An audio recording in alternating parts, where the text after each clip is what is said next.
विशेष ग्रामसभेचे आयोजन करण्यात आले होते।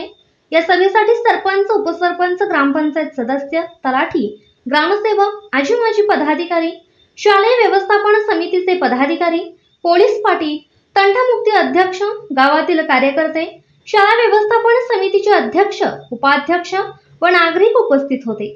या सभेस पाटील साहेब, ग्रामसेवक नदाफ मॅडम, श्री कदम सर, श्री मोहिते गुरुजी, तलाठी डॉक्टर कुंभार मॅडम, ज्योती शिरतोडे, सरपंच सौ आशाराणी कदम, उपसरपंच सौ पितांबरी कोरे, माजी उपसरपंच पोपट शिंदे व पदाधिकारी यांनी मार्गदर्शन केले। हे अभियान 31 डिसेंबर अखेर चालणार आहे। तर या अभियानामध्ये नागरिकांनी सहभाग घ्यावा असे आवाहन करण्यात आले। आणि गावामध्ये कुटुंबांनी बाहेर सार्वजनिक ठिकाणी कचरा टाकला गेला की नाही हे पाहिलं जाणार